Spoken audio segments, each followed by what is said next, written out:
Thank you, Wayne. It's exciting to be here today. I appreciate the Tulsa Press Club inviting me and a chance to share what's happened the first 100 days. I'll go back a little further than that just to update everybody on how we even got here. Why am I here today?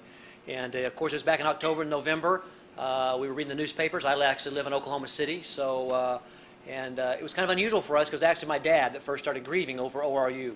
And for my kids especially, they thought that was funny, because my dad made 3 Ds and 3 Fs his senior year in high school and graduated with a D- because the teachers had some grace for him.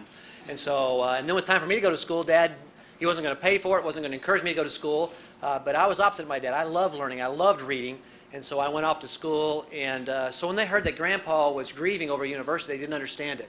And so it really wasn't on our list of things. Universities has not been something we've donated to in the past. As you've heard, I didn't know the Roberts family. Didn't know any of the regents, didn't know any faculty or staff members, but what we did know was the alumni and the students of ORU, what I call the fruit of ORU, and there was really good fruit.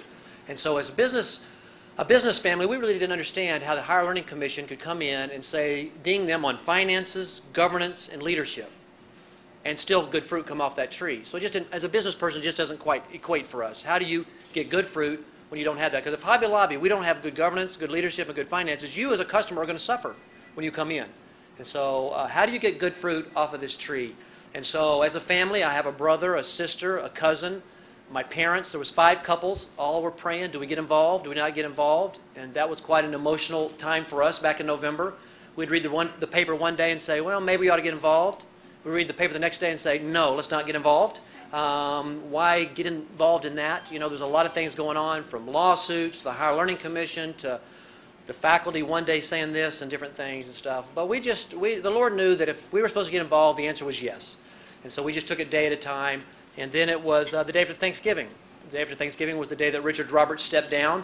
And I knew in my heart that was a key moment. I had just come off an extended fast.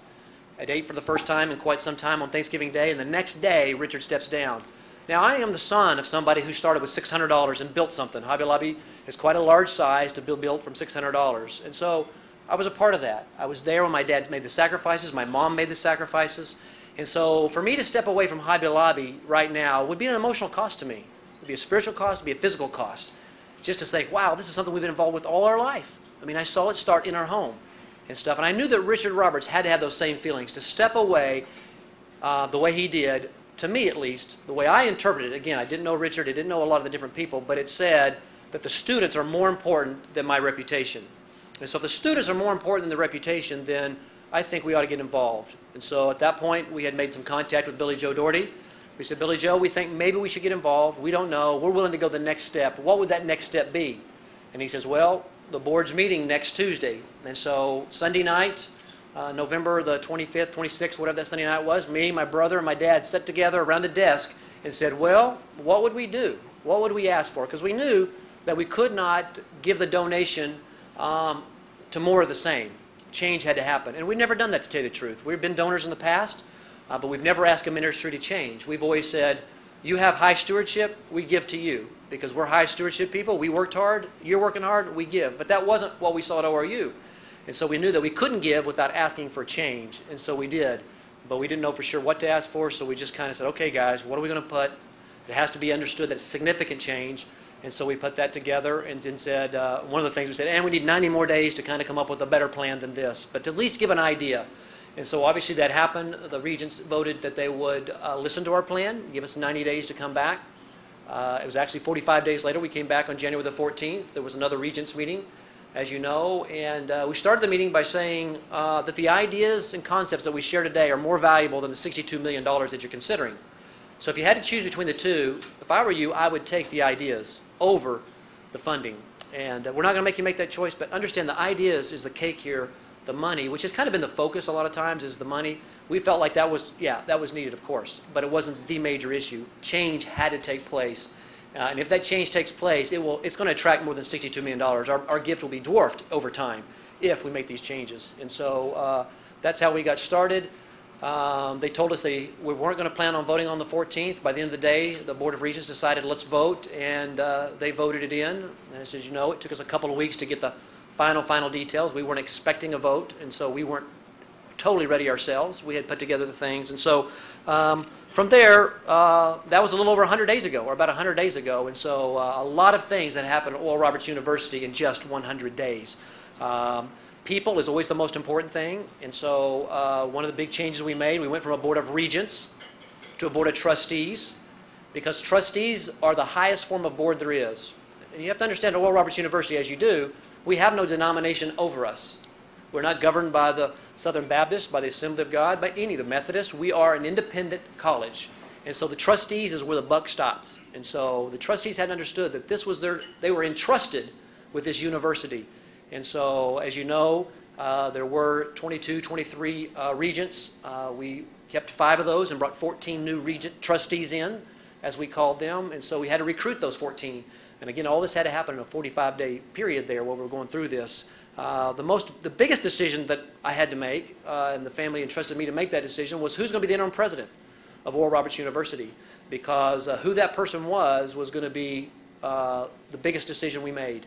And again, as a family, we wanted to make as few decisions as possible. We didn't want to make the decisions, but there's some we had to. There was no trustees to vote, and so we had to get the trustees. There was no interim president that they could vote on. And so the incredible blessing I feel of the Lord was that Ralph Fagan was the one that I was directed to through prayer, through talking to people, all I could. Again, I didn't have time to do what I call the science of it.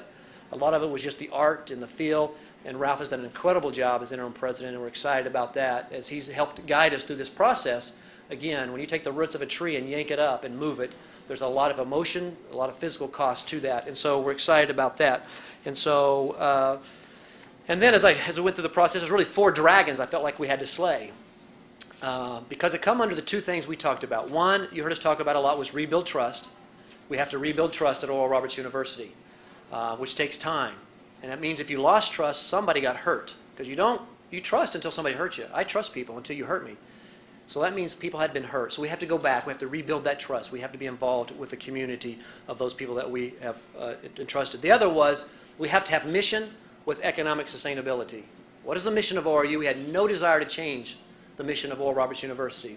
We're not at OU today. I'm not at OBU today. I'm at ORU because of its vision and its mission. So we had no idea or intent to change the mission of Oral Roberts University. But mission with economic sustainability, that second half, economic sustainability, is where we were not doing well at all and had to be addressed. So mission with economic sustainability. And so as you look at economic sustainability, there's really 4 dragons I think we have to slay, and they all have to start with a D. One's debt. As you know, we had $55 million in debt at that time. 2 is deferred maintenance. It was estimated about the same amount, another $55, $60 million in deferred maintenance, because we have not kept our buildings up the way we want to over the last 20 years. The third one was declining enrollment.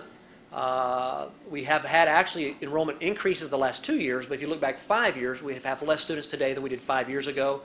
And the fourth was deficit. We're spending more money than we're taking in each year. And so all 4 of those have to be slayed and gone after. And so that's what we're doing. And so the first thing was, of course, that we had to decide was what to do with the $62 million. And our family had voted internally that we didn't want to decide where that money went, that we felt like the administration. So we went to Ralph and said, Ralph, how do you guys want to spend the $62 million? Bring that back to the board, and we'll address those issues. And so they did. Probably as a family, we'd have just paid the debt off. That would have been real easy. $62 million, $55, let's just pay that debt off. But they decided we need to get